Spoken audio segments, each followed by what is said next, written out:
Well, it's almost too late now. All the plans have been made. All the planning is finished. As England and Italy are all but on this immaculate Wembley turf. Looks in fabulous condition. A little greasy as a result of the rain that we've had here over the past 2 or 3 hours. And has it rained?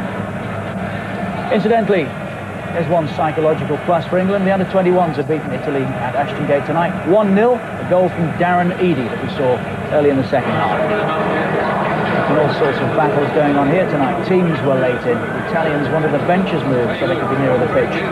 You're right about that, Ray Wilkins. They had no chance of doing that. They've turned the lights out now as well, it seems. Benches stay where they are. How do we look then? Do we look businesslike or do we look nervous, would you say? Well, I've never seen Alan Shearer look nervous, even through your own night. Did you? No, I think this is the worst part for the players anyway. Anyone will tell you this isn't a very pleasant situation to be standing there waiting. They just want to get on with the action now. If any time that you're nervous, it's now. Well, how about Ian Walker behind him, who deputises for David Seaman tonight? And Graham Lasso behind him, who's come back from a horrible injury, is completed here tonight. He'll be absolutely delighted. I think we'd be kind and say Ian looks focused, not so much nervous. He looks as if he's really concentrating. You're not much, Robert. I'll tell you something, I'm nervous now sitting here. Extremely so. I think it's nice to concentrate on the lads who are back. You know, we've all concentrated on who's missing. Graham Lasso is a great story. When he looked at terrific England player and got a terrible injury. Nice to see him back, and nice to see Sol Campbell in to build on a brilliant debut. And David Batty, who looks more and more an international all the time. We haven't mentioned him too much. And we've barely spoken about David Beckham. I think the delay now is that the teams have got into the tunnel too soon. Now we've got the nod. Now we've got the nod. And just wait until they step into the arena here. Dare I say, I've never seen this referee have a bad game either. Really? Well, that's encouraging. Fair comment. Mr. Poole from Hungary. He might need to be strong tonight, I think. I don't think so.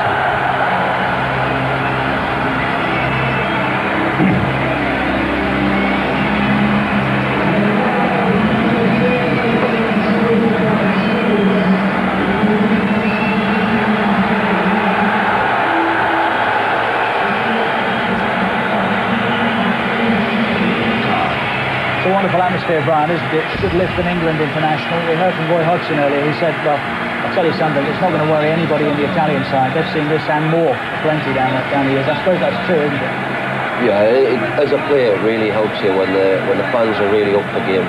And that's why, if you look back over the years, the real important fixtures at Wembley, we've never lost, really.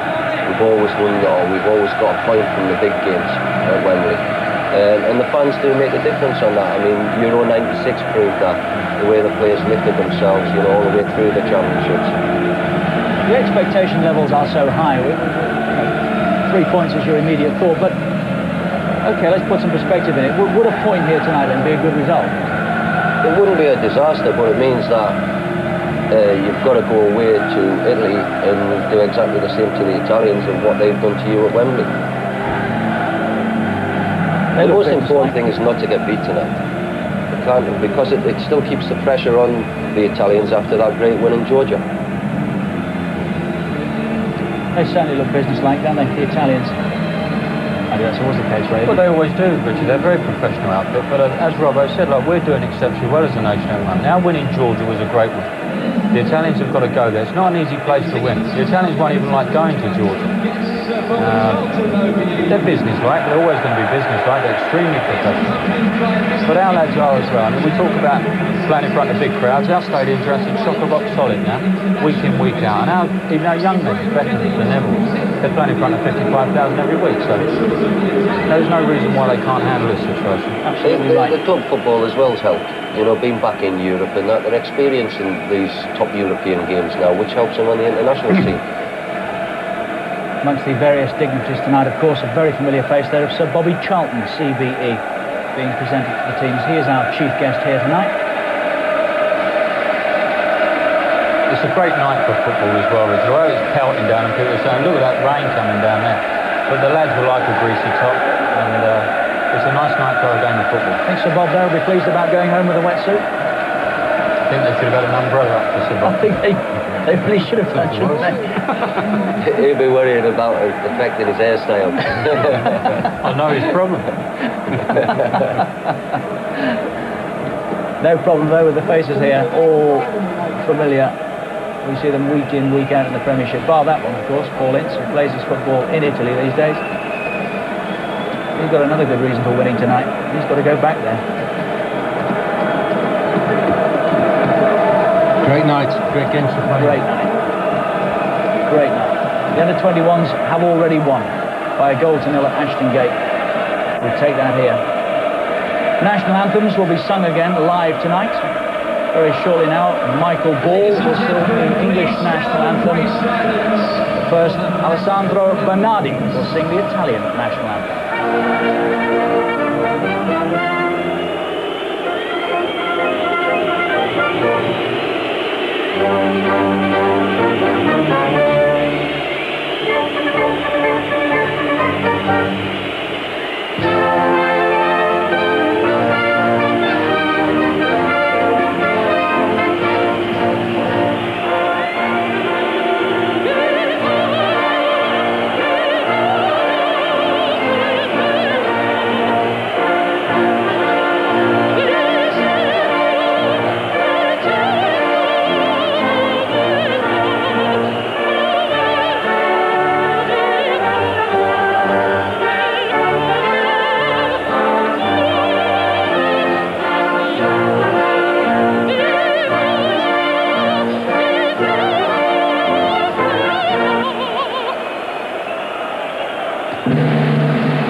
Very well done, Michael Ball. How's your spine?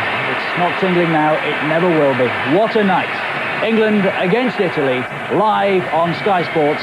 Our match commentators, Trevor Francis and Martin Tyler. Good evening to you all, wherever you're watching. Ben Hoddle's plans have had top secret stamped all over them, and you can understand why. 7 changes from the side which did so well in Georgia for a whole host of reasons.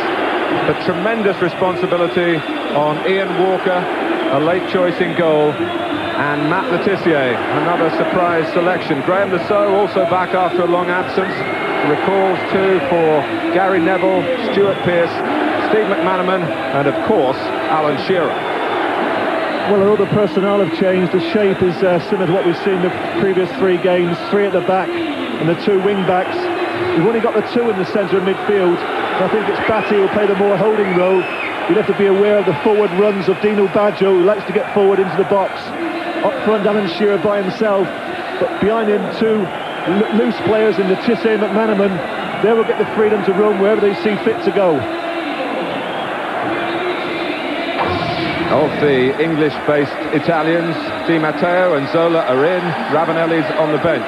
In fact, the midfield and the striking department, the same as started Cesare Maldini's first match against Northern Ireland. He gave longest consideration to the defensive personnel, finally electing to keep in Alessandro Costacurta, who's been out of sorts, and bringing in Cannavaro, whose only previous experience in an international was as a late substitute last month against Northern Ireland. Well, we feel the shape of the side will be similar to England with 3 at the back, although Ferrara can play as a right back. And of course, Maldini has played many times at left back, so it can revert to a back 4. Midfield, the only difference there is they've got 3 central midfield players, Baggio, Albertini and Di Matteo. They haven't played Di Piero because they've just got Zola behind the front of Casaraghi. Of course, Del Piero is on the bench, and if necessary can come on whenever is needed. But I think it's going to be a rather cautious look from the Italians. They'll be happy with a 0-0. England must go for victory. And in the victory plans, Matt Le Tissier. So much in the mould of Glenn Hoddle as a player, both with great gifts, both of course with their critics, but you can understand maybe the empathy between the two that has led to tonight's selection. And Ian Walker comes in for his first full game for England. He's a confident young man. He'll need to be confident. He's had a couple of tasters of it as a substitute, but nothing like this before. Shandor Poole has, of course. He refereed the World Cup final back in 1994 when Italy lost that penalty shootout to Brazil. But outside the World Cup finals themselves, this is as big as it gets. Two of the great nations in the game, and just one automatic qualification place available at the end of this programme of group games. Italy 3 times winners of the World Cup, 5 times finalists. And England defending this unbeaten World Cup record on home soil, including, of course, 1966 and all that. Shearer flicks on. Di Livio. Here's Ferrara. Italy, I have to say, have been less security-minded in terms of their battle plan than England. And they trained here yesterday in a formation pretty similar to the one that's being unveiled now in the real action, with Costa Curta being watched closely by Cesare Maldini yesterday and being given the go-ahead to keep his place in the side. There is the new Italian coach, but certainly not a new man on the football scene. He's 65 now, captained Italy as a player, won the European Cup on this very ground as captain of Milan in '63. And his son, of course, captaining Italy tonight. You mentioned Costa Curta, Martin. He is going to play as a sweeper with the two markers, Ferrara and Le Tissier, and Cannavaro is looking to pick up Shearer. There is Costa Curta, who of course was so often in tandem with Franco Baresi in past Italian sides. They're winding up, they're defending here as McManaman looks to help to get England off to a flying start. Pitch is very wet, of course. There's been a constant rain in North London today.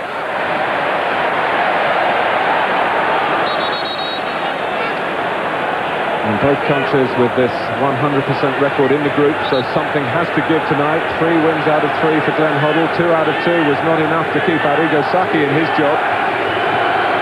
But if you talk to most Italians, they feel that the old values, the right values, have been put back in place by Cesare Maldini. This is the first test of that particular philosophy of any meaning. Gary Neville cutting out. One of those left out in Georgia, but back alongside Sol Campbell and Stuart Pearce, the heart of England's defending. Ferrara. England trying to bite in with Batty, who was the man of the match, of course, in Georgia in November. Le Tissier.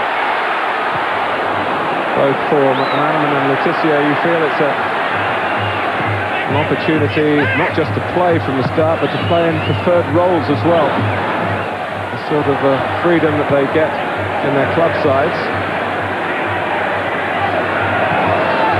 Zola.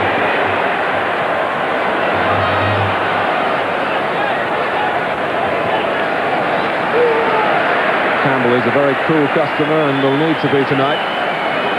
Pearce, who must feel pretty much the senior citizen in the 11 finally chosen by Glenn Hoddle, had to battle with so many injury problems. Talk from Italian sources that all that was a smokescreen. Well, I think you can see from the fact that Seaman and Adams and Gascoigne are all missing tonight, nothing could be further from the truth. The physios Alan Smith and Gary Lewin have been working night and day, and we might have another job here because Neville is down. The game goes on with Le Tissier.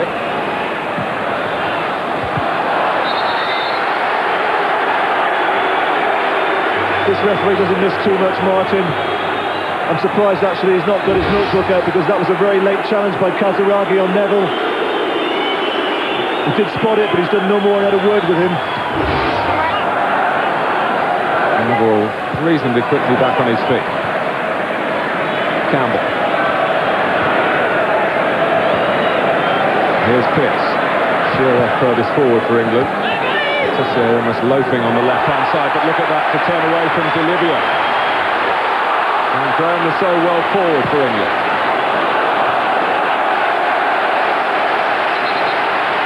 Well, England think they have a corner, but the officials think otherwise.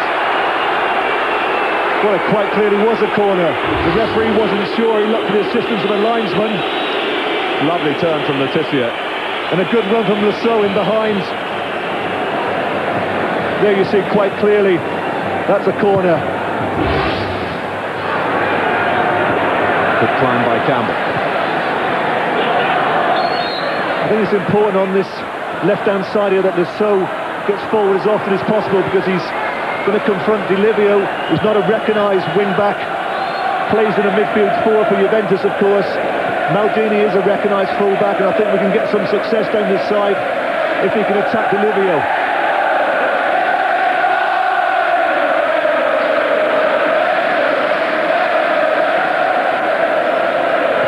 Costa Curta making Ferrara just stretch to keep the ball in play. Very tight against the touchline with Delivio. And they're trying to get their challenges in. They've got Batty and Ince to offer that as a screen in front of the back three.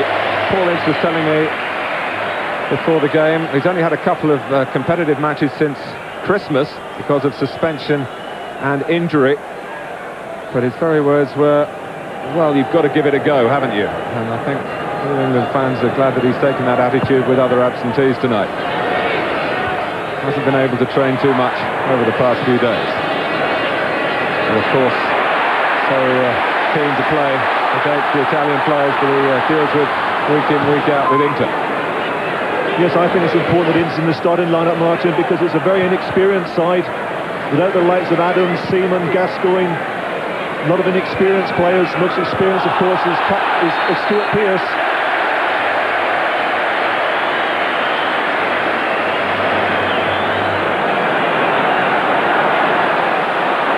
McManaman getting between two and trying the shot after a change of pace there. A bit of strength to go with the skill, and a decent attempt at Peruzzi's goal.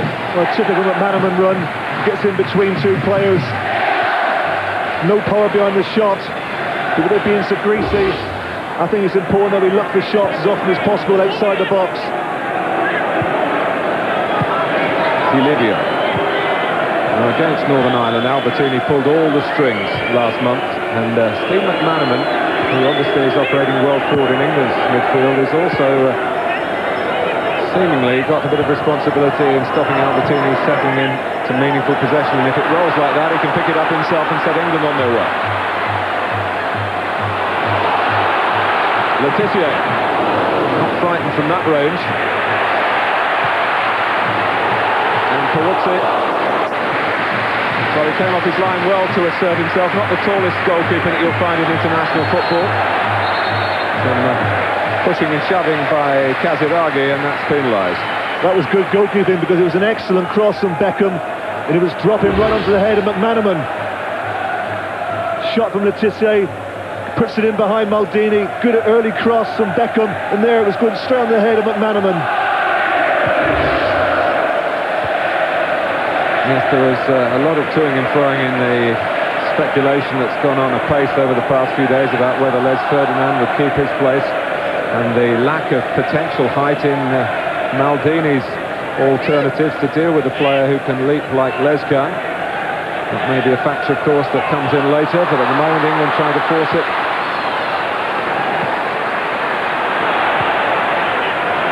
Dino Baggio not getting it very far forward. Batty. And Shearer was trying to force his way in front of Ferrara. The ball didn't drop that deep in the end. McManaman. And they're starting to look threatening in possession. They, of course, made an inauspicious beginning to the only other group game here at Wembley in October against Poland. They were a goal down after 6 minutes. They're not going to be a goal down in this attack because up goes the flag against Kaziragi.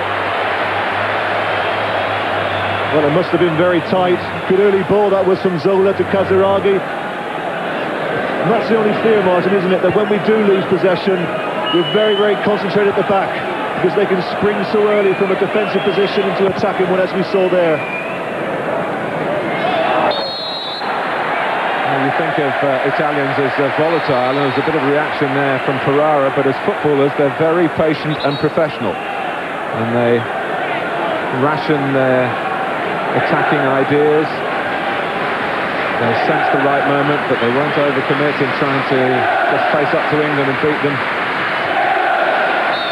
without thinking of that deep-lying strategy. But they've got to worry about Pearce's free kick here. Shearer doing a bit of backing in. Well, you can apply so many statistics to Alan Shearer that Glenn Hoddle would appreciate, but 8 goals in his last 7 internationals is a pretty relevant one tonight. Yes, when we took that free kick there, Martin, there were only 3 English players in the opposing penalty box. Shearer, Letitia and Campbell, who came forward from the back. And that was against 6 Italian defenders. Of course, without the double spearhead of Ferdinand and Shearer, it's vitally important that we do get players in that box to support Alan Shearer. There's no point in crossing balls if you've only got Shearer in the box. So thrilled to have regained his fitness and his career, let alone playing for his country again. It's been a great comeback, and he's had a lot of help, in particular from Alan Smith, on a one-to-one basis, one of the 2 England physios.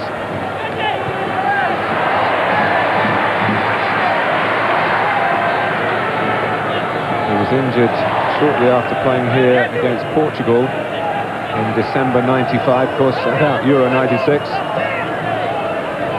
He's back to work the left-hand side for England tonight. Dino Baggio. Here's Bolivia. The beat very adjacent to Lasso. Zola, after it was left cleverly by Kaziragi.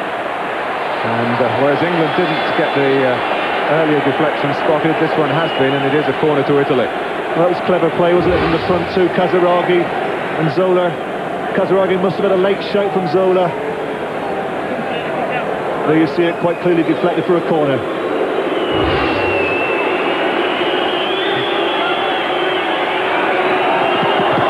Zola is a master at the set pieces. Maldini trying to get free in the centre. It's hung up for Dino Baggio, and it's going to be a free kick for England, not a corner for Italy. There's some pushing spotted by Shandil Pool. Yes, I would think in those set-piece situations, the biggest danger is Maldini. And it was noticeable that the England captain, Alan Shearer, has been detailed to watch him very, very closely.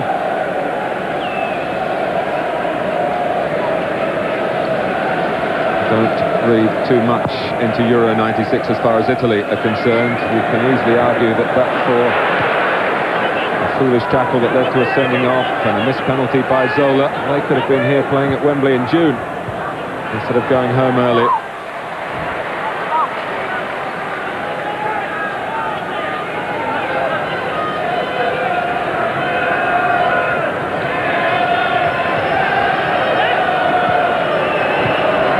Albertini just trying to slide it down the channel towards Di Matteo, but he's thrown off by Campbell. Those 2 are playing against each other very recently as Spurs took on Chelsea, and Di Matteo, if memory serves me right, put a shot past Ian Walker for one of the Chelsea goals. Touch on from Letitia was artfully done. Of course, Shearer and Letitia were together at the outset of their careers at Southampton.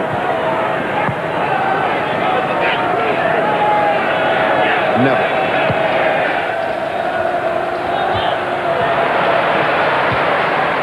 England with 1 two options in midfield here. McManaman. So waiting on the left, but McManaman rather going into the congestion. Picked up by Batty. Neville. Here's Paul Ince. Crossing towards Letizia, who was having to shove to try and get a jump. He was complaining his shirt was being held in the first place. Peruzzi came and made light of the catch. Well, that's a common feature of Italian play. Close contact, little tug of the shirt. This time it's Ferrara on Letizia, but once again, very safe handling from the Juventus keeper Peruzzi.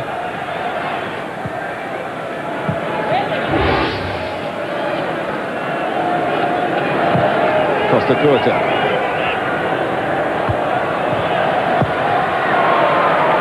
England very concerned about not letting the ball get to Zola. A lot of speculation about whether there might be some man-marking assignment, but it's not natural to English players. And of course Zola has come from a league Serie A where he's had to deal with that all the time.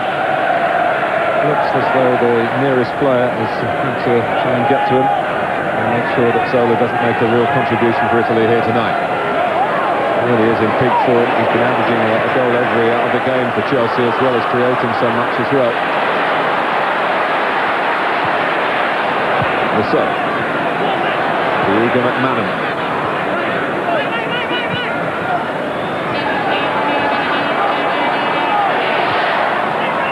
Batty again.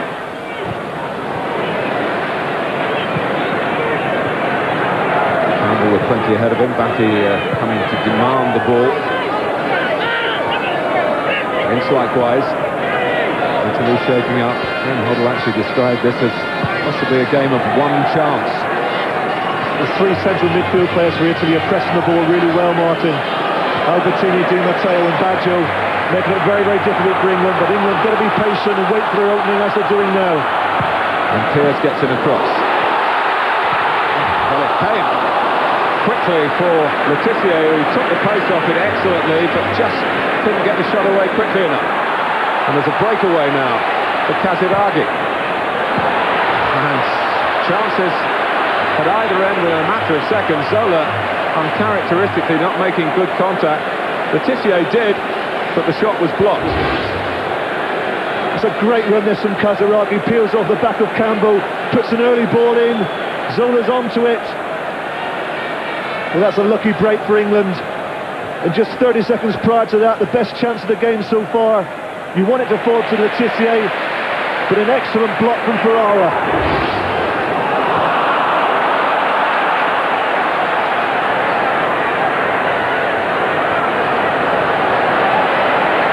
Keeping the ball and getting the advantage played by the referee.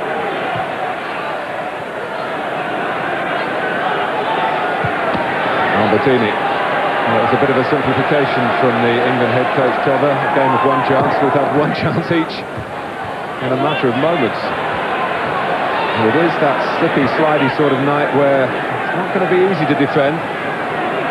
England having more of the ball. That doesn't mean too much against top-quality Italians. One of the best volleyers, Martin, in the Premiership undoubtedly is Letizia. And he'll put that down as a rather easy chance for him. I know he was closed down quite well from Ferrara, but it was a good chance. He just felt he wanted perhaps one too many touches on the ball. This is Shearer. Navarro elevated, perhaps surprisingly, by Cesare Maldini, but the two worked together in the Italy under-21 setup, where Maldini Senior has had a fantastic record, winning the last, or coaching the last three tournaments of the European under-21 groups to the actual trophy. Here's Cannavaro again. Senior man with him is Costa Curta. And this is sort of area that Albertini likes to get on the ball. He hasn't seen a pass to play it quickly as he would want to do. And menacingly into deep England territory. Ferrara.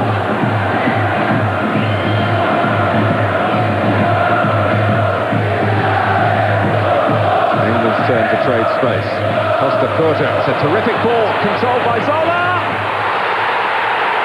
A magnificent goal for Italy.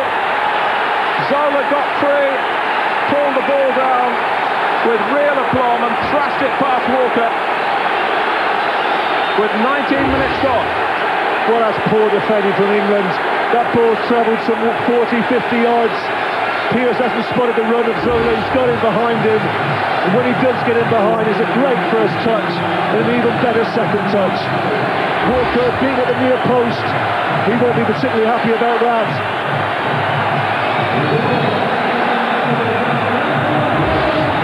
Well, England are behind. And Gianfranco Zola, who has learned so much so quickly about the English game from his time with Chelsea, has put that to Italy's good here. And Glenn Hoddle's much changed team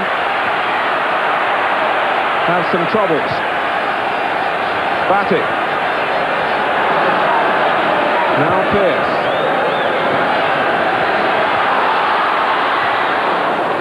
Well, if there was some comfort there, that wasn't particularly good defending by Italy. McManaman got his head to the ball.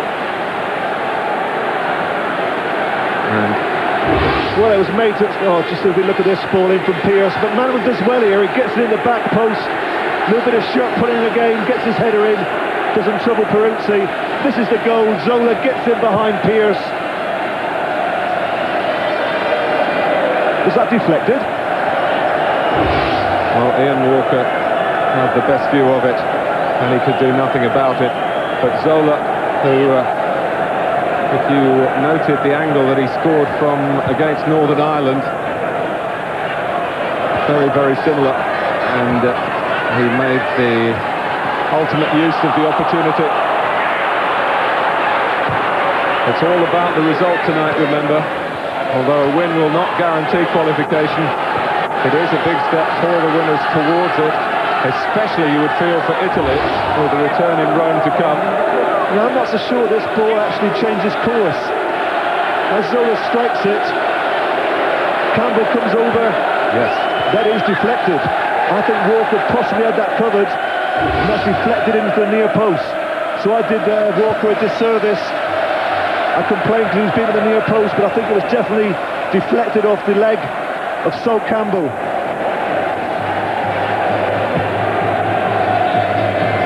Well, here is Pearce on the ball for England.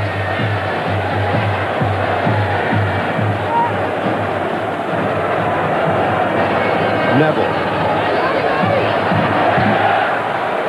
So Shearer pulled England back into it against Poland after the first goal had gone into England's net that night. McManaman. But England have got to be careful making a controlled reaction to going from behind, not to overcommit. That would suit Italy's counter-attacking style.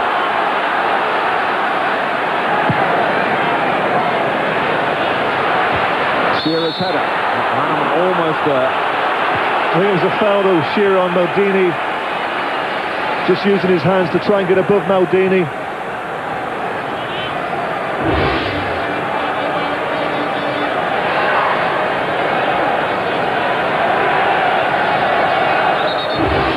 The official on the far side did flag in tandem with the referee's whistle. Well, I'm sure Italy will look at it and say it was an excellent goal, because it looks a terrific pass from Costa Curta, but it should have been dealt with quite comfortably by the England defence. You can't allow Zola to get in that easily behind you.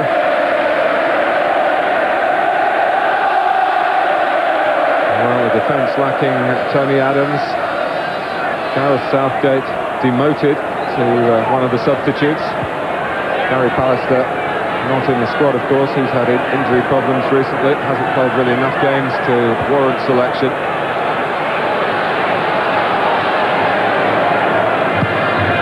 Letizia. Still plenty of time for England to hit back.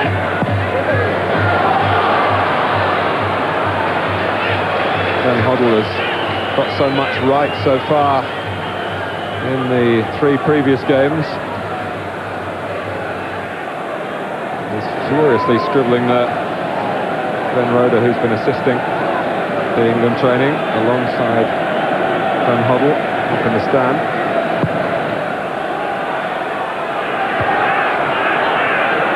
Shearer.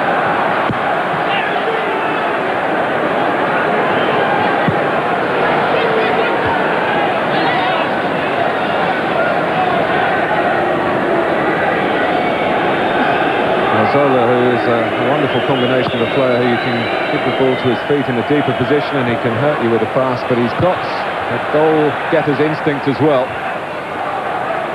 And he showed for the long pass and the control, even allowing for the touch on the shot. It was of the highest order. And then they've got to find some repair job now.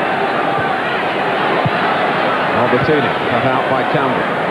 Shearer trying to glance it off into the run of McManaman, just showed too much of it to Maldini. Cannavaro got a foot in, and Albertini as well. And Italy get the free kick. And Shearer pointing, saying that he got a piece of the ball. Yes, it's important now that England settle down, make sure they don't concede a second. They've got to regroup.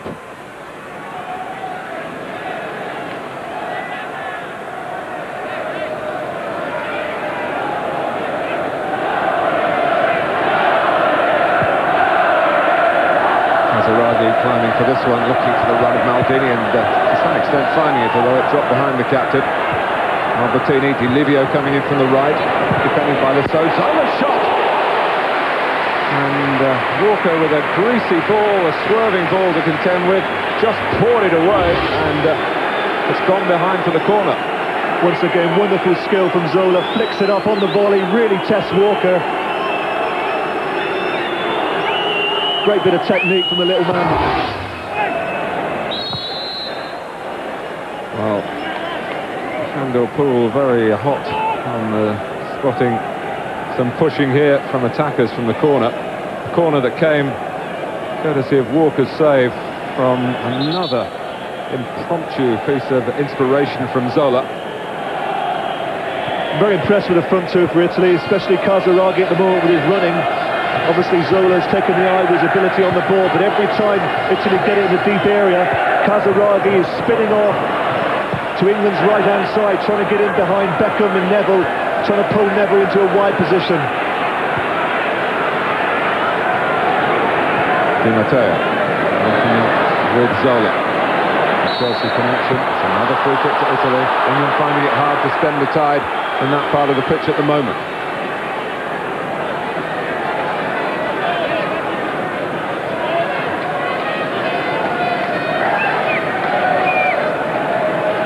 Casaraghi watching the play build up on the other side of the pitch with Di Livio. Now they put it in towards Casaraghi, but not anywhere near him in the end. But that's the area that he's taken up nearly all the time, Martin, just in between Beckham and Neville.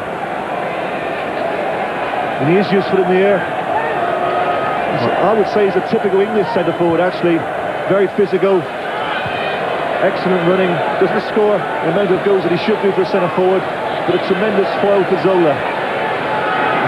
Maybe because they don't put the ball in Serie A to him in the air as much as he would perhaps get if he came to the Premiership. He's been trying to almost sell himself to the English market with a few pre-international comments.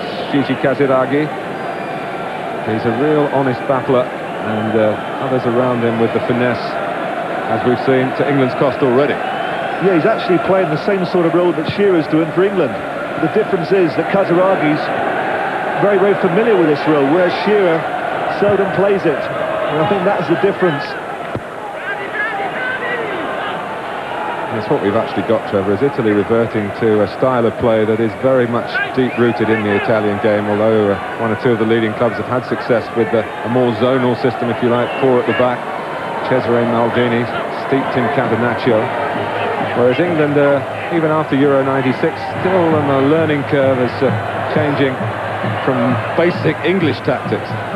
Yeah, so just returning to Shearer, if you remember in the early days with Terry Venables, he was isolated from many, many games up front, and he had that barren spell when he couldn't score to save his life, and then we got Sheringham just playing in behind him, and he couldn't stop scoring. I feel he does need closer support. Casiraghi getting support here from Di Livio.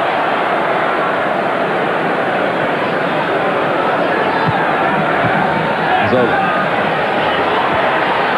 Oh, it's another teasing ball in behind Campbell. It gathered pace off the pitch and defeated Kaziragi's attempts to locate it. Yeah, he just went slightly early, Kaziragi. The linesman in front of us just flagged for offside. Cleared by Campbell.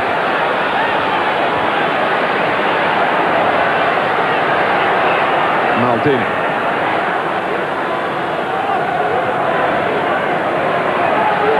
Beckham just looking it back. Yes. Needing a bit of help, needing someone to show for him. Shearer was trying to be an available player, and he did it to, he thought, his benefit. A free kick. He was moving up the forward station. This very experienced Hungarian official, who actually took charge of the England-Germany Euro 96 semi-final here, gave the free kick to the Italians. And it's level for the 10th second goal.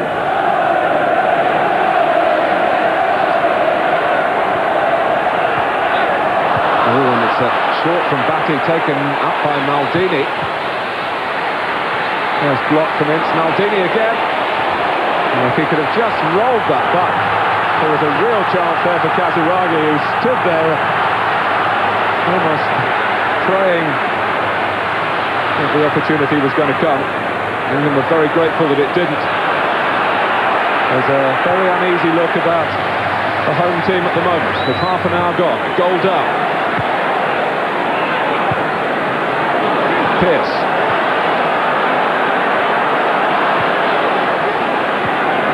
Batty, crowd trying to play a part in that urge England forward.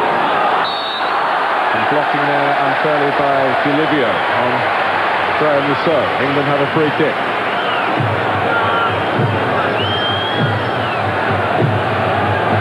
It's not the tallest England side you've ever seen. No, it's not. Without the likes of Pallister and Adams, we don't have that threat that we normally do from set pieces, although Campbell's gone forward and also Pearce is in there.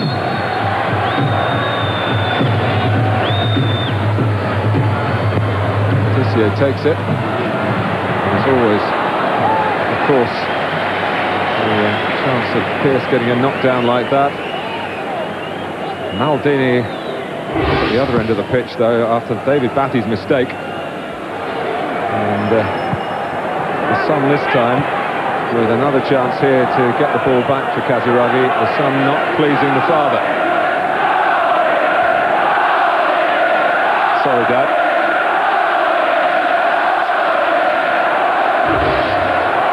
I thought there was another goal for the taking then.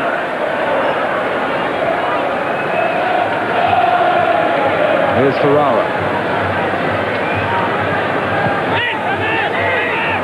Now Albertini. Navarro, with some experience. I was going to say hasn't been exploited by England, but he made a mistake there. And got away with it. Costa Curta with another ball from deep.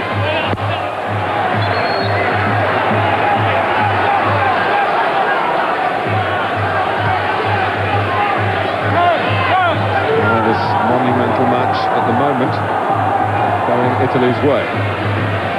Not just with the goal, but with the confidence that has brought.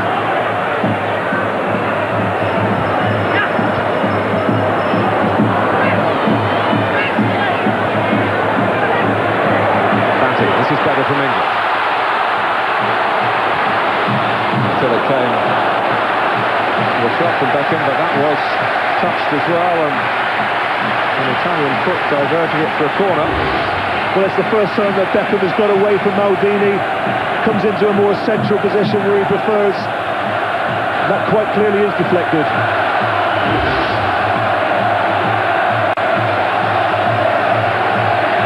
England's first corner to be taken by Matt Letizia.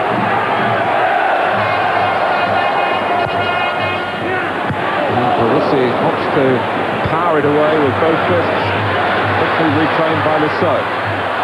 He's long-footed Letizia.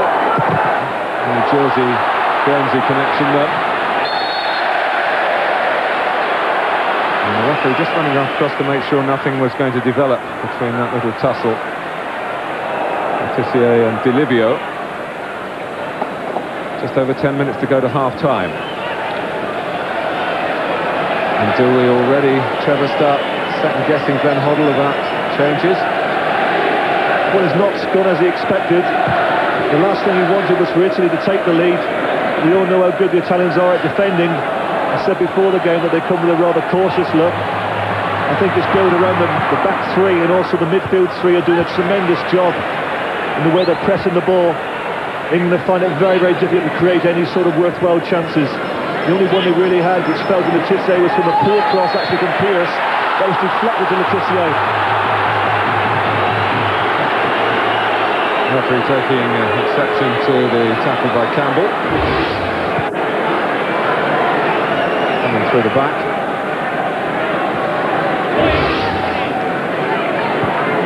Ferrara. And Matteo trying to get forward. Cut off by Pierce. Stuart Pierce free for the moment from the cares of running Nottingham Forest. Plenty else to worry about here. Albertini, stuck out a foot, dropped for Letizia. That was easy on the eye, but not easy on Lasso. He ended up with a 50-50 ball to go for. Di Livio. Albertini. No one stopping the pass from him that time from England, but it wasn't a good pass. And steered back by the chest of Beckham.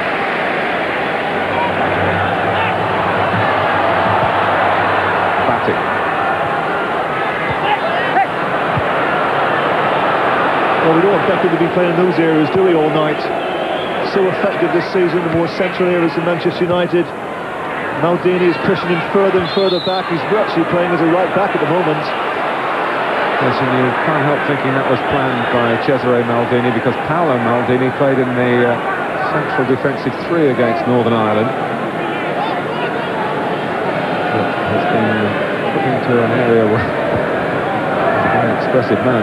He was very calm in the training yesterday, Cesare Maldini. But his battle has been joined as the most animated man on the ground at the moment. Coming up for you on Sky Sports. Next weekend, Sky Sports 1 from the FA Cup 5th round. Bradford City against Sheffield Wednesday. It starts at 1 o'clock on Sunday.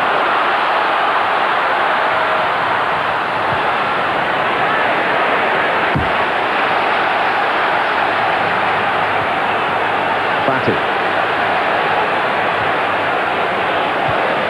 And again, time to turn.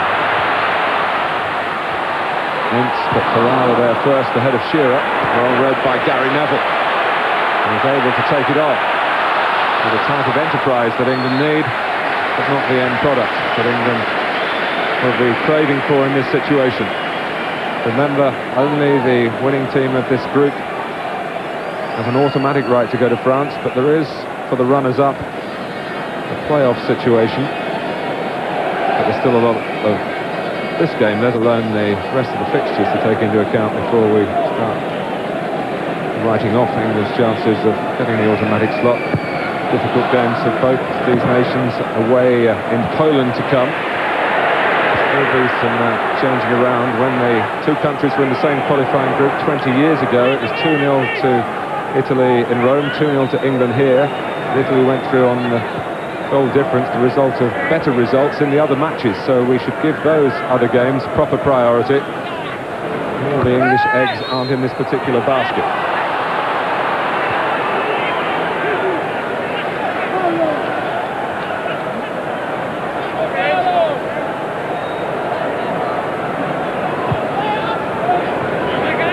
Costa Curta have been relatively comfortable at the back, Italy. Yes, too comfortable, aren't they? I would think that Glenn is seriously considering making a change at half-time. You've got to put them under more pressure what they have to in this first half. Di Matteo. For the derision of the crowd, he'll probably put that down to the conditions. Once again, another good ball in behind. This time Lasso. Di Matteo gets in there. Wembley too wet for him on that part of the pitch. too wet or lost the balance. I'm not sure what it was.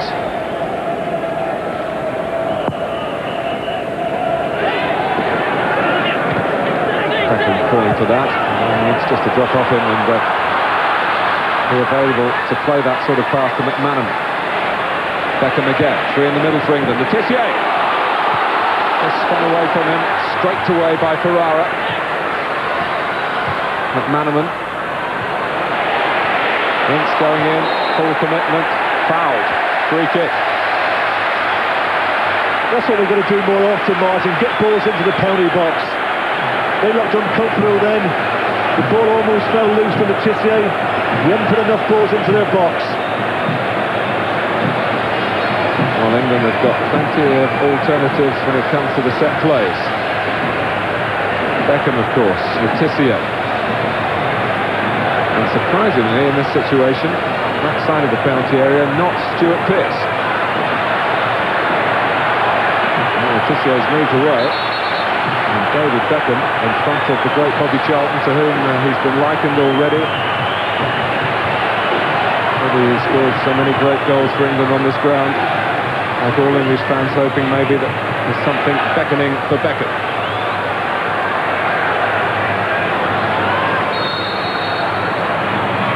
Beckham goes for goal, and it was a pretty good try.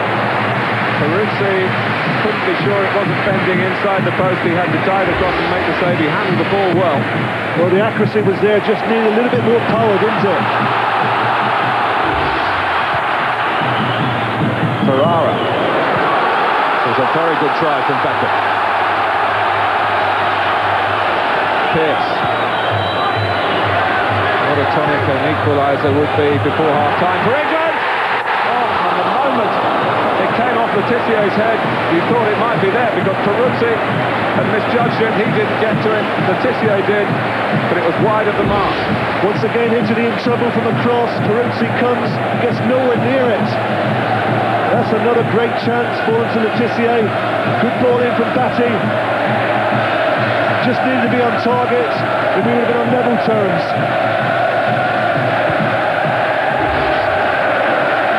But it's kept up the support and maybe the England effort out on the pitch.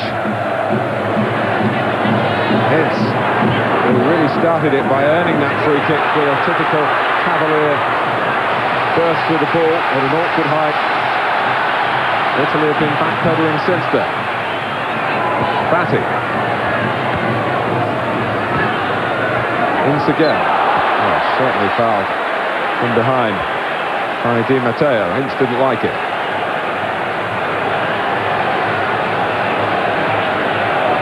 And then controls himself, a friendly wink for the player who fouled him. And looking to come up with a less than friendly free kick. Pearce. Italy pushing out now, holding the line. Costa Curta dropping back into the edge of the area. Instant control. Kazuragi.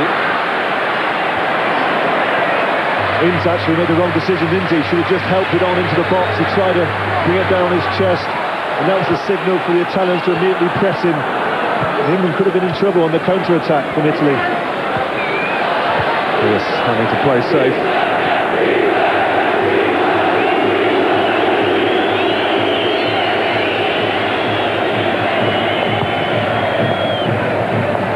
Shearer to win it. He can and guide it on. Letitia was expecting that.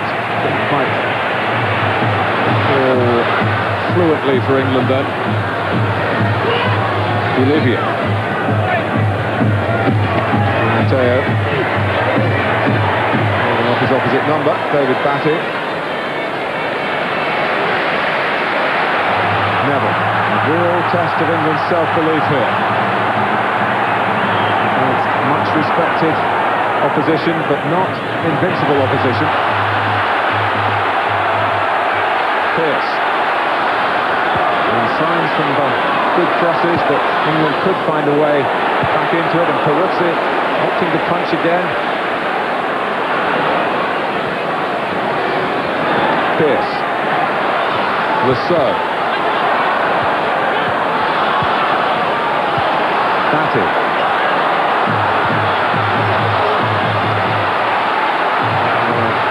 Paul took his time before deciding what to give in that incident. Graham Rousseau was actually played the ball on the short side. Ferrara is the player picking himself up. And it is a throw to Italy. It's by Pierce.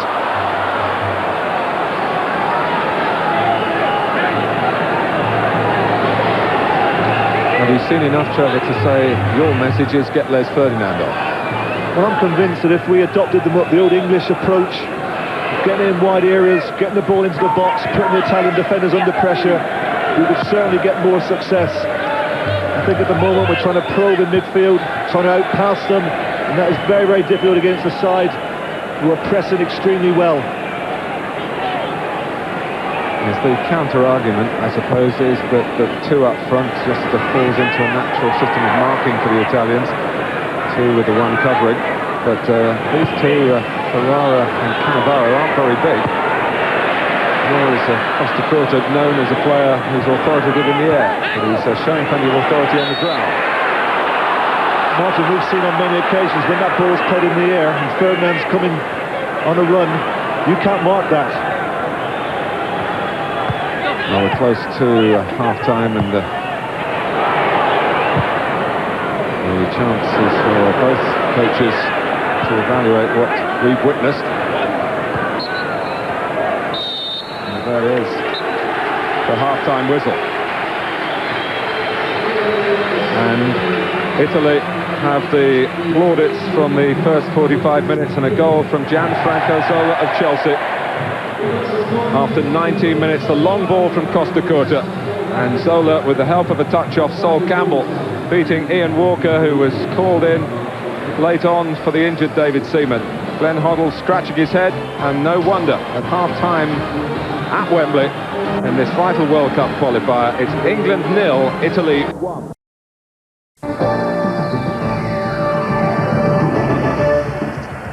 Part of a terrific lineup of games coming up on Sky Sports, with the Coca-Cola Cup final on April the 6th. That's live. So too is the second half here. England with a big job to do now. They trail by a 0-0. And there's anxiety now, as well as a lot of paint all over their faces. It was different 45 minutes ago when England started this game, but Zola's goal is the one that separates them right now. An absolute shocker from England's point of view. The touch there off Sol Campbell's boot, maybe that took it past Ian Walker. Whatever happened, we know that England trail by a 0-0 as we rejoin Trevor Francis and Martin Tyler. Italy have won at Wembley before, but that was a friendly back in '73. It was Bobby Moore's last cap, and the only goal was scored by Fabio Capello, now better known as the coach of Real Madrid. No changes at half-time for either coach here. Italy with a 1-0 lead to defend. No wonder Zola's smiling as we wait for Shandor Pool to get the second half underway.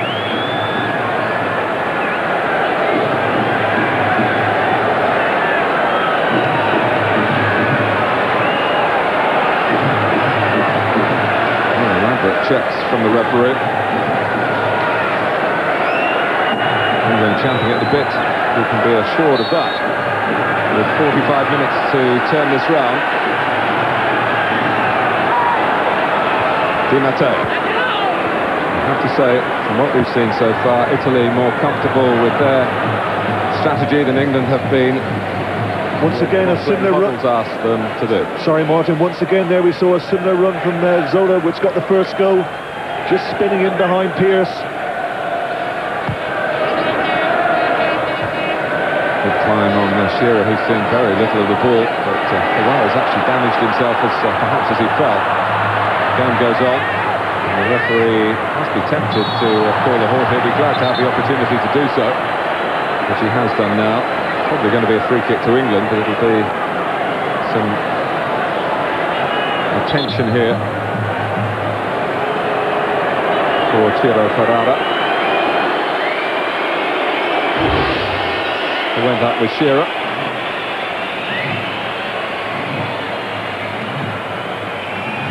Yes, I think it was Shearer's head that caught Ferrara in the eye. Unintentional. But it certainly gives England the opportunity now, after that foul from Di Matteo on Batty, the chance to put Italy under immediate pressure in the second half. They sent one or two big lads forward. They certainly need to get a goal pretty soon, Martin, to lift the crowd, because they were very optimistic at the start. They've gone a bit flat. We all need a lift. Well, Ferrara having his lift to the touchline, and he's not there to keep an eye on Shearer, who's trying to get in.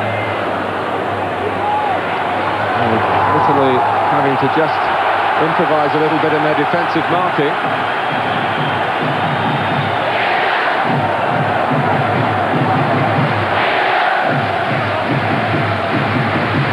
Now the weapon here could be the long throw from Gary Neville. As long as it might have been, it's a deeper cross though. Letizia to get it down, Shearer. Others arriving like Beckham and Campbell. It's just almost a case of Shearer and Letizia getting in each other's way.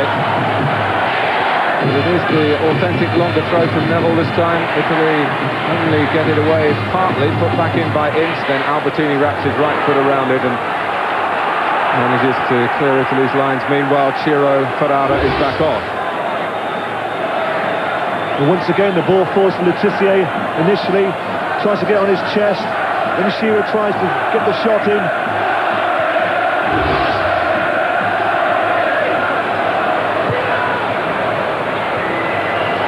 Walker finding Kaziragi making up the ground quickly. He took a big touch to his left-hand side, try and make time and space for the clearance. Kaziragi reckoned there was something on for him then.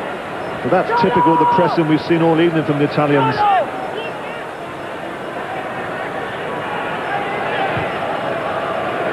Cannavaro, remember it's his first full game and he's fitted in snugly enough. Maldini playing for Italy for the 76th time, one of their all-time greats. Costa Curta.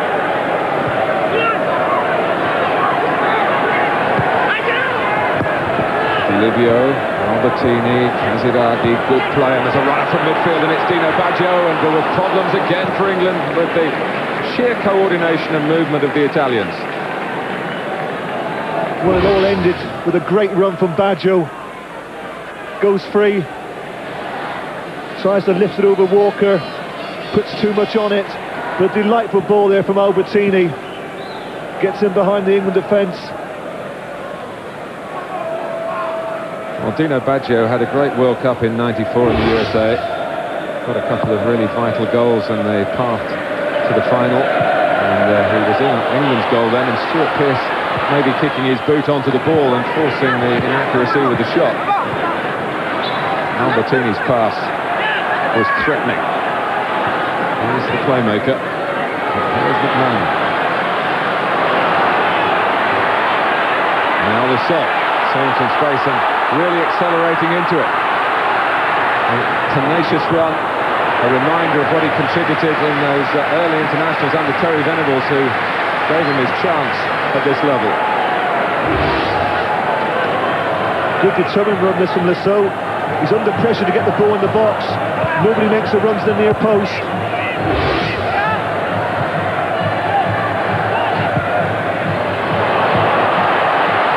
Pearce. Peruzzi again parted away, Ince trying to knock it back, and he knocked it back very well, but Shearer, if he'd walked away from it, he would have probably been adjudged onside, but and Peruzzi would still have had to make some sort of save, but once he was attracted to the ball, the flag was going to go up. Yeah, Shearer couldn't avoid that, could he? He'd gone in on the first ball, Ince headed it back. But once again, Peruzzi elects to punch it. Started off again, handling really well. Just of late though, every time the ball has come in, he's looked a little bit vulnerable. I just wonder what would Peruzzi have done. He probably would have conceded the corner if Shearer had got out of the way, but those instincts have served England so well in the past, you can hardly blame them for servicing them. Italy diffusing the danger. Beautiful from Zola. This is Maldini. Over Kaziragi, and Di Livio was beyond him, the number 7.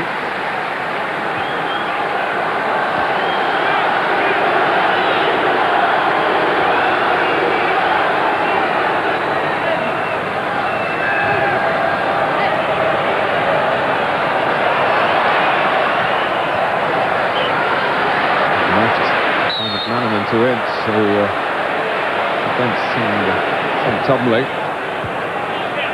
It's not been the sheer war of attrition that many predicted. It's been more open than that. Not open enough for England to terrorise Italy at the back. Beckham. I do feel that the Italians believe if they keep on playing this way that they're capable of scoring again. His kick went to Batty.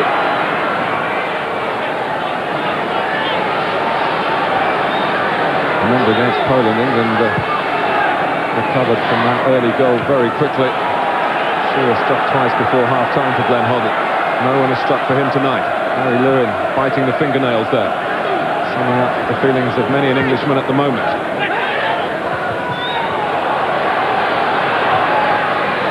From Costa Curta, Peruzzi might have a problem here. And, well, that's pretty much out of harm's way.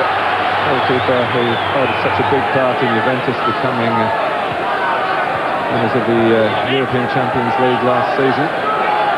Penalty shootout in the final.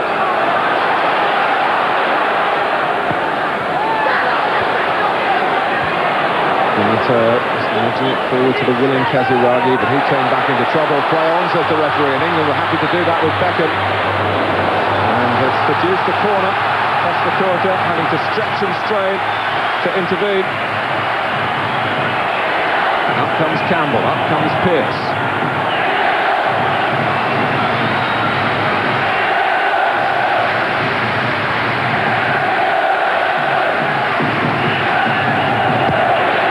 With the corner. That's Lasso, who got a great goal here, of course, against Brazil a couple of years ago from a pretty similar position.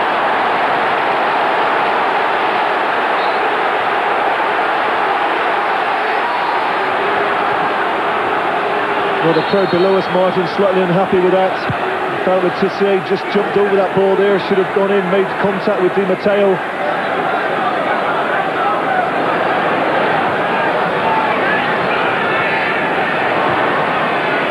There's a corner just before that Les Ferdinand might have fancied attacking.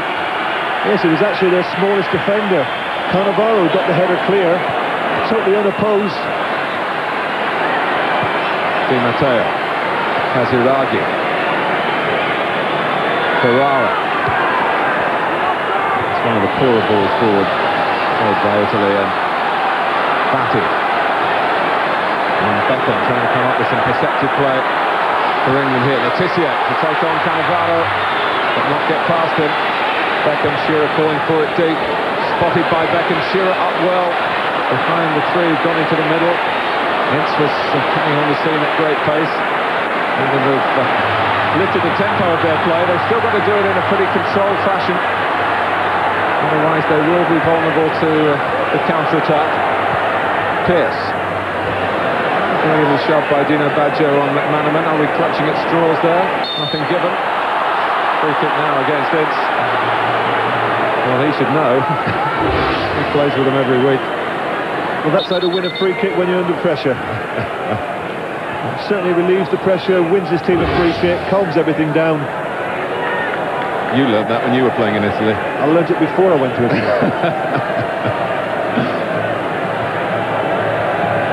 10 minutes into the second half, but not much to laugh about for England as Peruzzi takes the free kick, astutely earned by Albertini.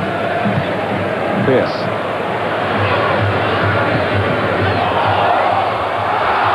Given Italy's way.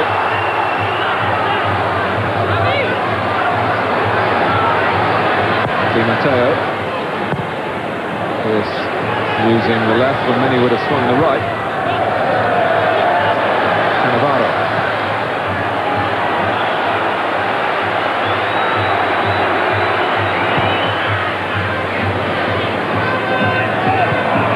It's a technique of many strikers to try and get up the ground a bit early. Made a free kick, but Kaziragi didn't get that time.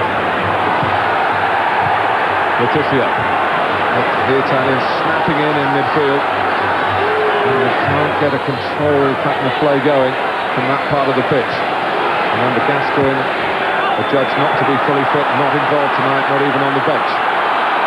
Beckham, perhaps we'll see more of him in the centre as the game goes on. Batty. Now Lasso. Beckham still holding a central position. Pearce on the ball.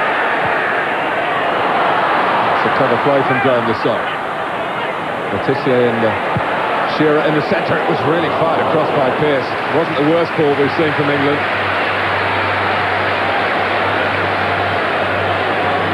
No, it wasn't. It was an excellent ball, in fact. Plenty of pace. Not an easy ball to defend. Just eluded the three England players.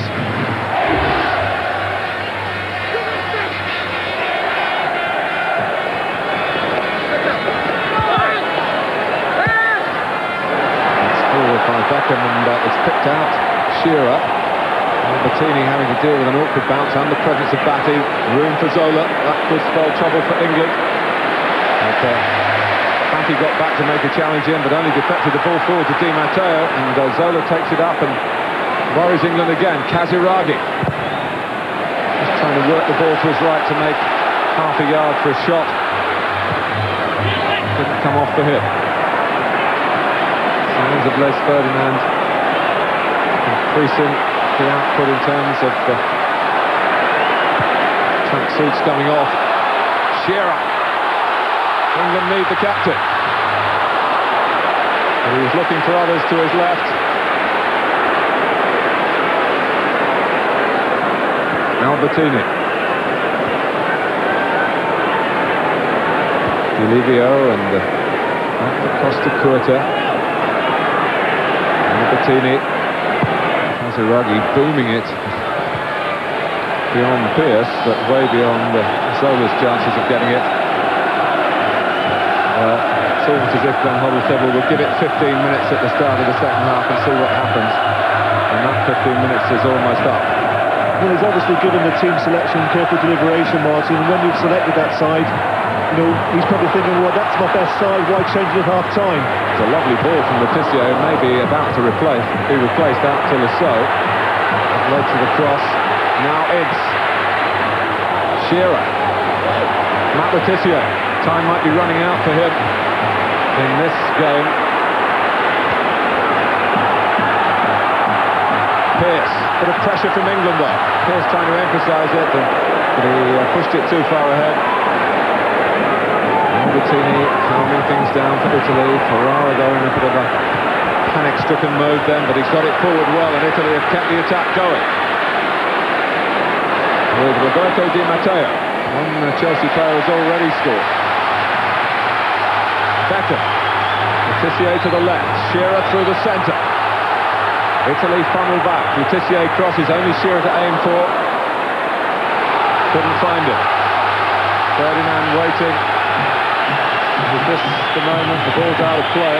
Trying to attract the attention of the referee, who hasn't seen it.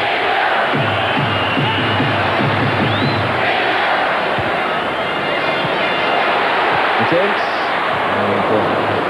It bounces through pretty comfortably for Peruzzi.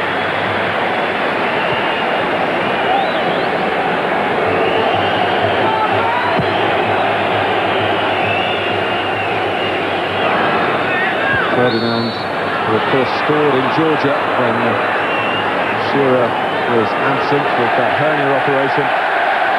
Well, the decision to play Matt Letitia hasn't come off for Glenn Hoddle. In truth, Letitia hasn't been in his vintage form for Southampton recently. Not one of his purple patches, but Glenn Hoddle wanted to give him the chance. He's had an hour, England are behind.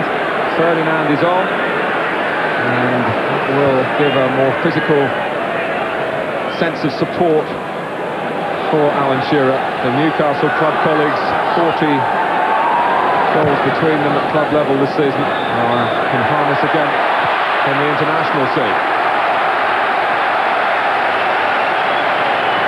Can that turn things around? It may also help to get Alan Shearer one or two chances of his own, because I don't think he's had a attempt at goal, has he, in the first hour? Inks. Ferdinand has gone roaring into the middle. Cannavaro hasn't tracked it. Sent across now. just a matter of getting the right sort of supply. The two up top. Pierce wanted to just hurl it in, trying to deliver it deliberately to Shearer. He's flicked it well to Ferdinand. He was trying to tee up McManaman. Matthew on the scene, but had been a foul before that.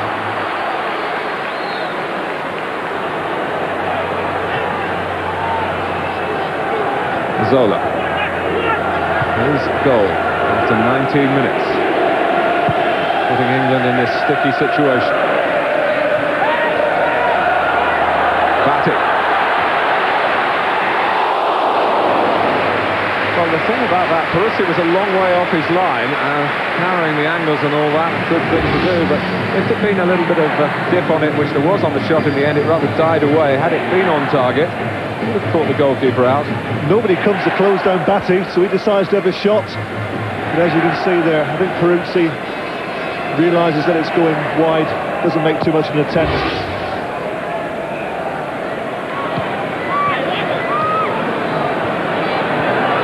Maldini on the move. Zola and Casiraghi spotting their positions in the centre. Needs some covering there from Campbell, and England got it. Di Matteo. Casiraghi's hold-up play was very good. McManaman hasn't really had the chance to make the sort of runs that have become his trademark at Liverpool level. Well, he picked the wrong fellow there to try and outrun. Dino Baggio is very, very quick. Dino Baggio hasn't had the best of times since the World Cup finals in '94, but he's got a chance to be a Cesare Maldini man.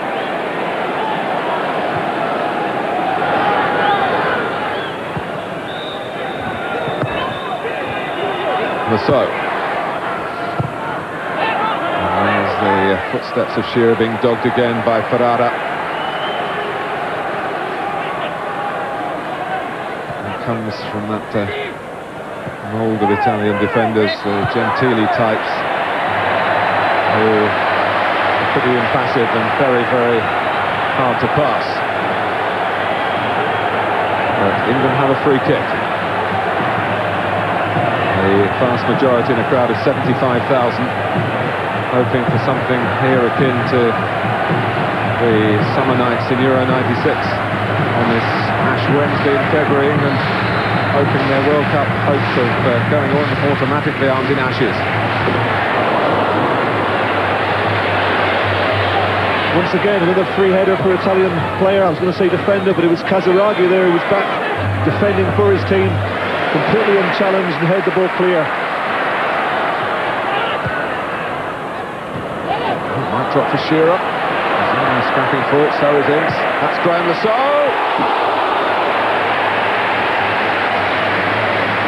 Well, you can see the urgency. England expending the energy.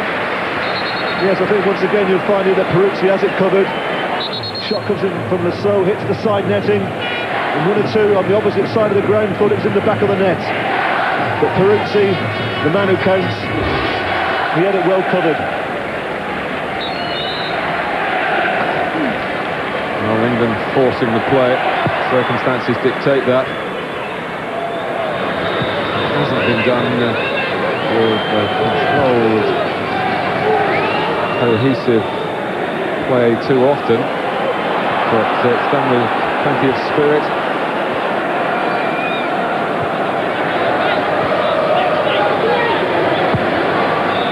Bottom line is that Italy still lead.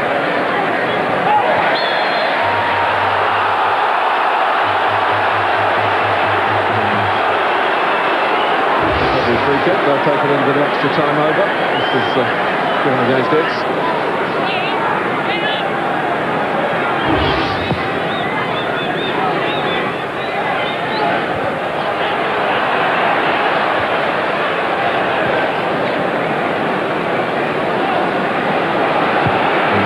In 1996, the football mood in the two countries pretty different. England buoyant, the Italians disillusioned with Arrigo Sacchi. A new year, a new coach for them.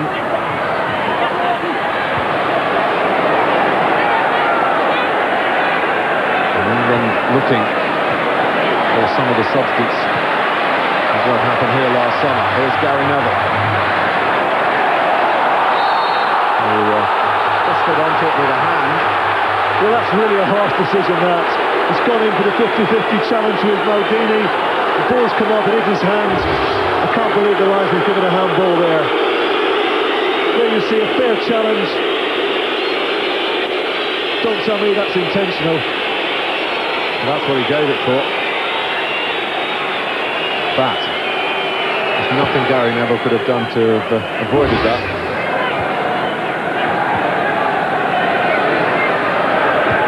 So, McManaman. Free kick. Another chance to work the ball into a crossing position. He would have played it short. McManaman. Short and Ferdinand both in there. Would have had a by Costa Curta. Ince. His cross. Ferdinand, oh, he's trying too hard.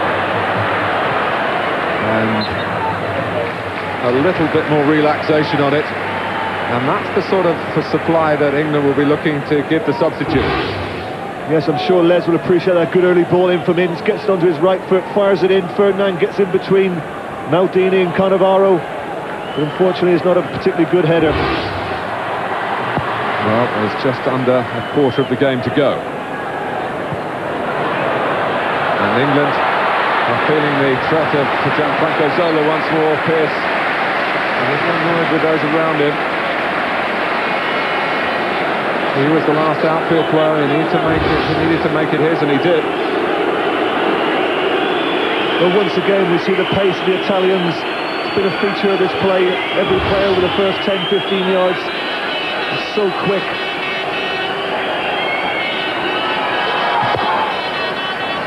Dino Baggio heading it back, and one thought when he made contact he might be heading it in. England were managing to get bodies around and deal with the extreme danger here. William Walker completely misses the flight of this ball. And what a let-off that is for England. I thought Dino Baggio was going to head it direct for goal. He's elected to head it back across goal. Ferdinand is adjudged to have fouled then. Almost 70 minutes gone. England not enjoying a vintage night. A little complaining here about the decision, but that's not a major reason that the Italians are shading things here. They continue to look a more unified team. Some of that obviously down to their own strength and skills. Some of it, we must say, is down to England having to make changes beyond those envisaged by Glenn Hoddle. And of course of players like Andy Hinchliffe have been in the team, long-term injury, and Teddy Sheringham, who's hardly been mentioned, but he's been not in the squad and often a very effective support for Alan Shearer. And of course, the goal scorer at this level of full quality himself. I think it's also fair to say, Martin, in the centre of the midfield, we've missed that little bit of inventiveness that Paul Gascoigne provides. Well, it's interesting you should say that, because there is still, I think, a split vote about whether Gascoigne should be involved or not. Maybe by not playing, he's actually enhanced his claims today. There will be votes required from British viewers for man of the match, 0891 11 111. Please give us your opinion as soon as you feel that you've made up your mind. I think against defenders as good as the Italians are, not particularly in the air, I don't think they're good, but certainly on the floor, they're very, very alert, very, very focused. You need something like Gascoigne to provide that killer pass that can upset the back three. We certainly don't have it at the moment.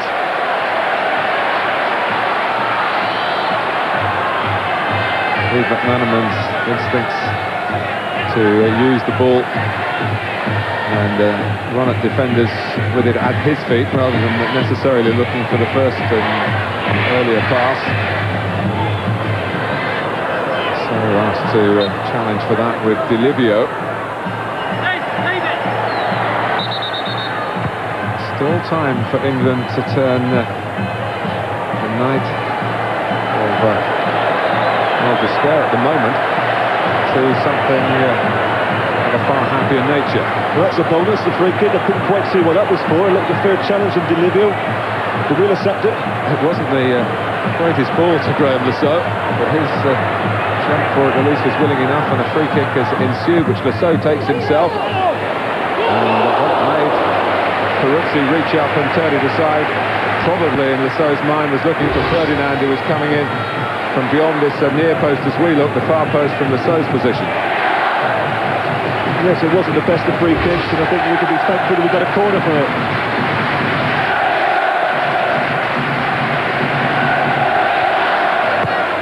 Beckham's corner. There's a kiss! Beaten away by Peruzzi. It was a good try from a tight angle. Really drilled goalwards. England's throw. The search for the equaliser intensifies.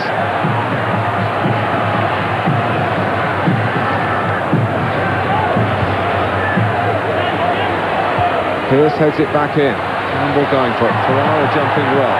Ince with a flick. Shearer with a spin. And Cannavaro mobile enough to get to it. And a bit of useful help there from Delivio, whose first touch was excellent in the circumstances. And that could have been Alan Shearer's first chance of the game. The ball brought nicely from after a flick from Ince. McManaman's in behind Dino Baggio. The early cross was well thought out, well cut out by Cannavaro. McManaman again. Now Beckham, tossed forward by Batty. Albertini's been a bit slovenly there for Italy, unlike him.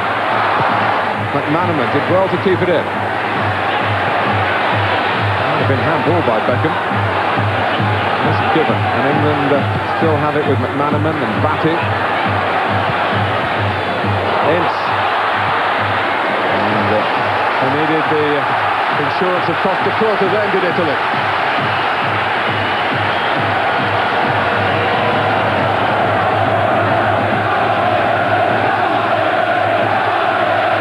Oh, not too many England chances from free play. Can they come up with something here?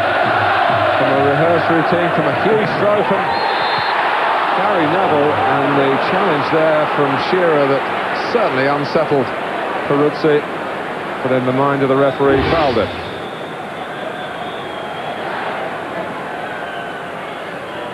Well, more work for Peruzzi, quickly following the save here from Stuart Pearce. We get a great idea of the angle this time.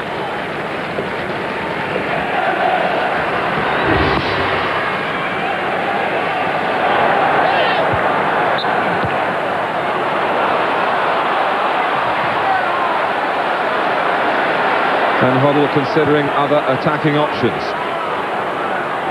He's got Ian Wright on the bench and Paul Merson, of course.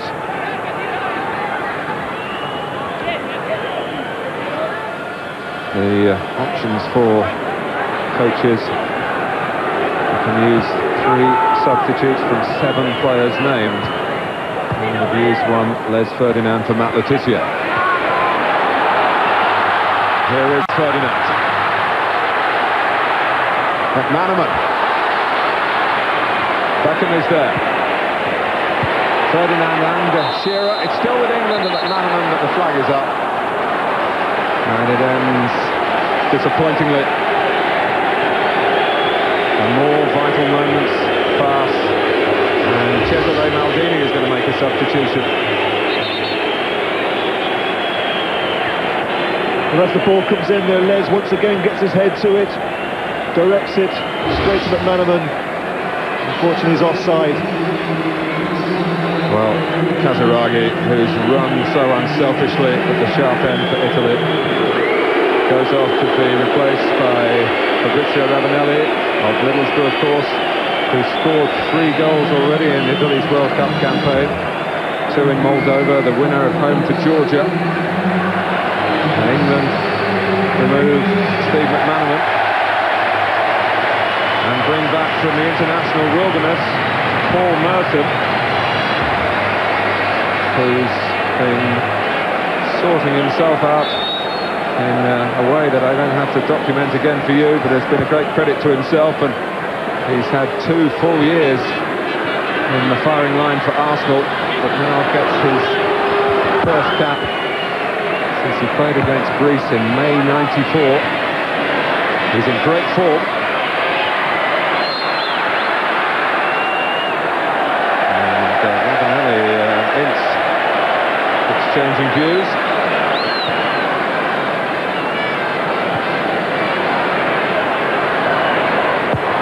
Pierce.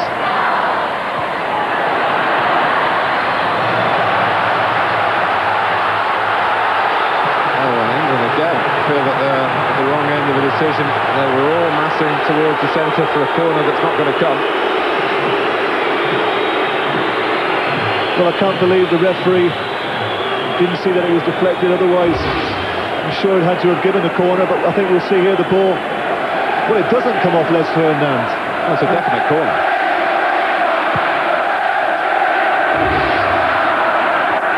The fortunate character there was Ferrara. Here's Costa Curta walking up again, but he hasn't got it very far away, and England in a position where they could throw it into the box if they want. Let's go short though. And now Batty. And here's Neville, not much wide of him. Beckham trying to move to the right, it had to go through the centre to Ince. Ravanelli wanted too much time. Neville, good advantage played by the referee, and Ferrara helps it on his way. Delivio scampering to save. It's a corner that even Shandor Poole would have had to give that time.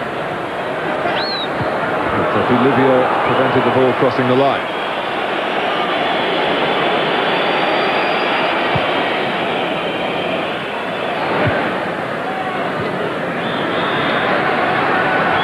We heard from Roy Hodgson, the Englishman who coaches Inter and Serie A, talking about how used the Italian players are to playing under pressure. He came up with a very colourful phrase that they're used to performing with a knife held to their throat, such is the pressure. England trying to hold that knife at the moment. Well, once again, the ball into the box is not good enough. He certainly got around the back of them on 2 or 3 occasions in the second half. McManaman, before he went off, allowed Cannavaro to get in the way of a cross, and that was a good situation there that I felt we should have exploited. Come by Cannavaro. Ravanelli impeding Neville. England getting plenty of free kicks in this part of the pitch. The precious few within range of Peruzzi's goal. Beckham. And Francis shakes his head again. Yeah, you expect better, from Beckham. He's a good deliverer of the ball, unopposed. He's got to be looking for Shiro or for Ferdinand. 10 minutes to go. Italy scored after 90 minutes of the 80 we've had. Through Gianfranco Zola. The referee getting too close to the players there. Matty managed to avoid him. Missed it by Lasso.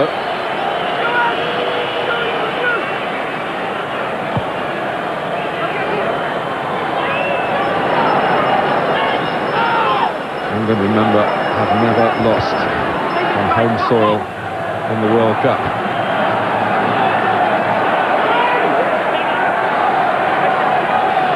And having 62% of the possession is not so far the recipe to bring parity.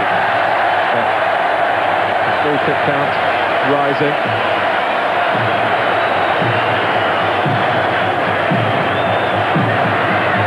The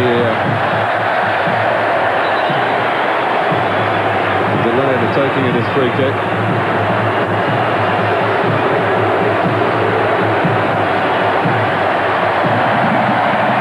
The stewards have a problem to deal with.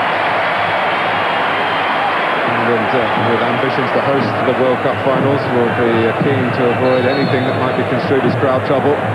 Most of all, they want to get, at the moment, their sights focused on the finals in France.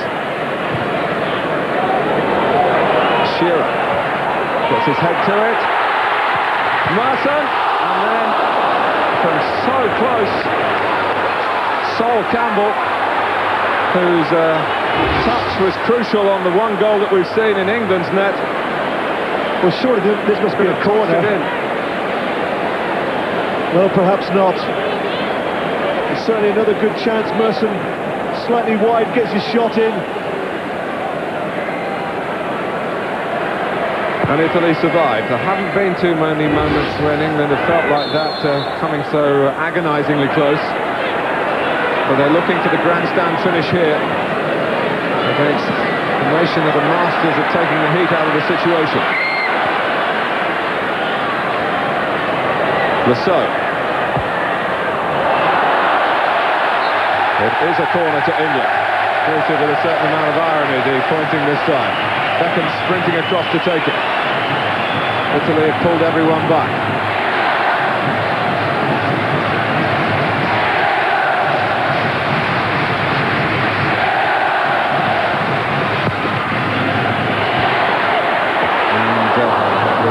Campbell who went to meet it at the near post, and Peruzzi was given an easy task. This small, rather squat figure, teased in Italy for his size. He was actually banned for a year for being on an illegal slimming pill earlier in his career. And that slim lead that Italy have is still in place. And Hoddle and company blew every chance that England have to equalise that doesn't produce. A goal that, we were talking at the start about how we'd evaluate a drawn game here with England looking for the win. In this situation, England will be happy to take the draw.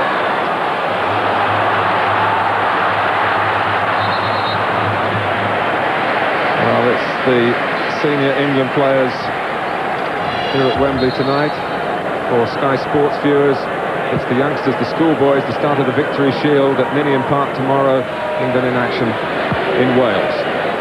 On this occasion, it was good refereeing there because he tried to play the advantage rule, thought Lasso may have gathered that ball, but brought it back when he realised he couldn't get to it. The cross from Becker. Ravanelli's conspicuous white hair up to help head the ball away.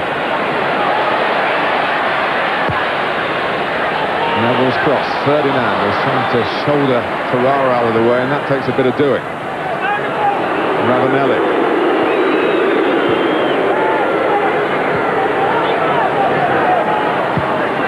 Ravanelli's offside. And just over 5 minutes left.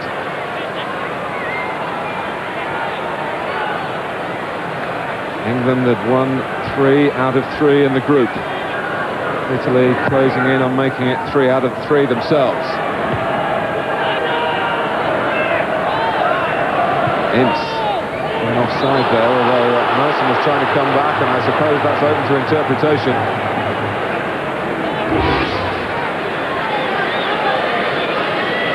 Yes, Merson was offside. Nice and quick to raise his flag.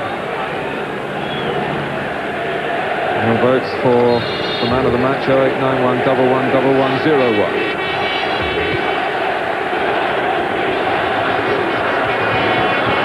Di Matteo, Zola. Here's Maldini.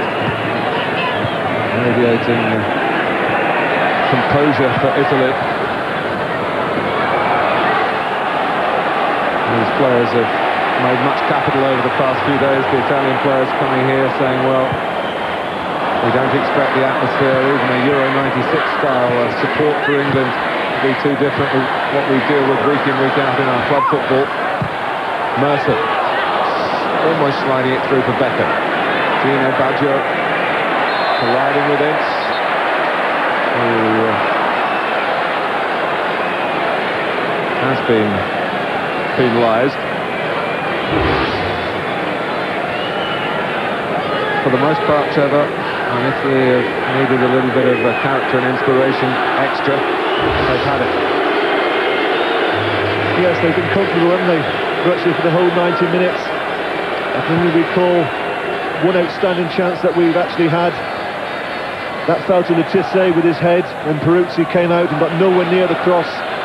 But apart from that, we've never really threatened to score. Well, England might do now. Ince able to line it up. Beaten out again by Peruzzi. His style of save ricocheted well out of the penalty area. Maldini in the right place to defend. Ravanelli a bit lucky and losing the ball quickly enough.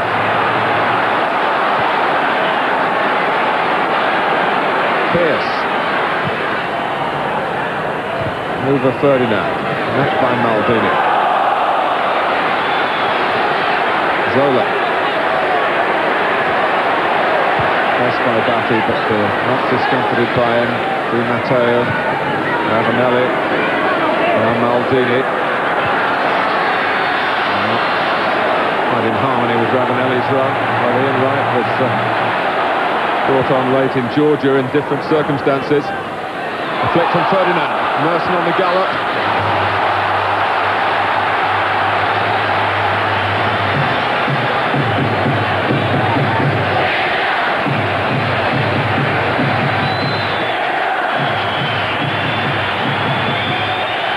To wait because the game goes on with the throw. Peruzzi was almost being impeded there by Campbell, headed back in by Batty. Shearer, and Peruzzi, when he's been needed, has done pretty much everything that Italy have required of him. Albertini.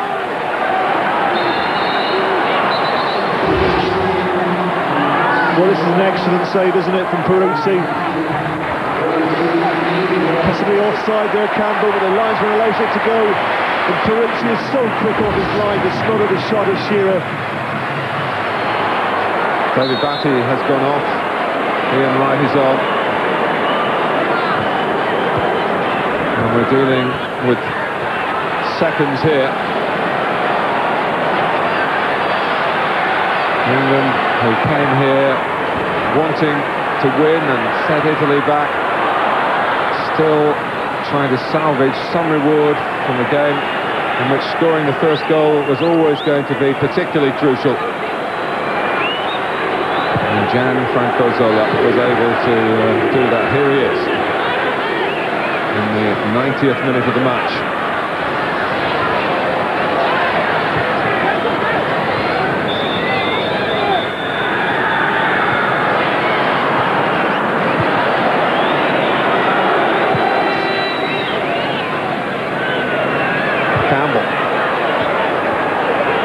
Matteo, still, even though that didn't work out, with the calmness that Italy have shown throughout, and Costa Curta likewise, Ferrara, they feel they've got England's measure. They feel they're worthy of what will be a wonderful win for them. And a very disheartening defeat for England. It's a question of time added on now.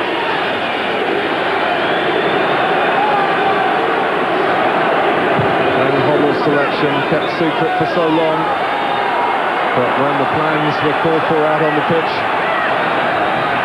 they haven't been able to deal the head coach a winning hand.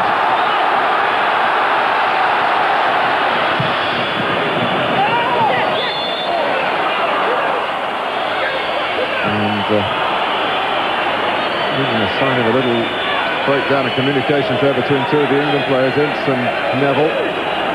Italy will dilly-dally over this free kick, and you can hardly blame them.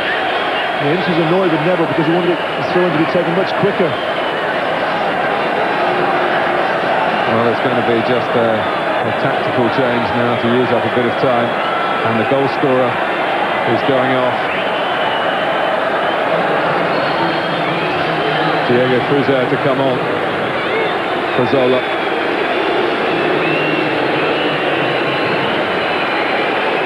The referee looking conspicuously at his watch.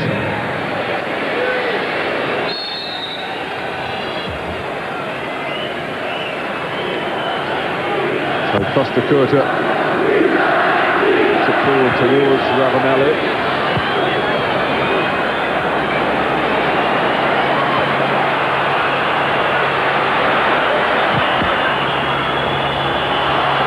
Ferrara. England need to get the ball. Ferrara stops that. Through there. Fitting in snugly. Now Campbell. Another look at the watch from Shandor Poole.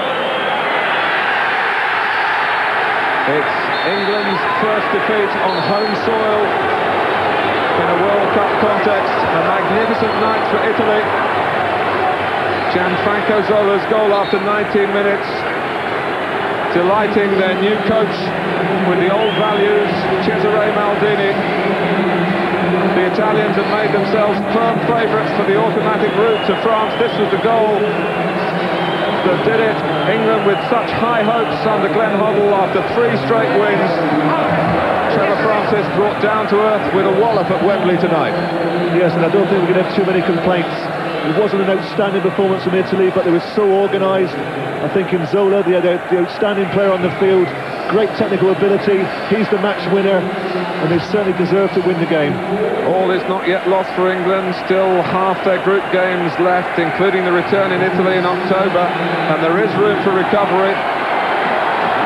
But on a night when the right result was imperative, the impetus from it has gone to Italy, and they in turn go to their supporters, many of whom I'm sure based here in this country.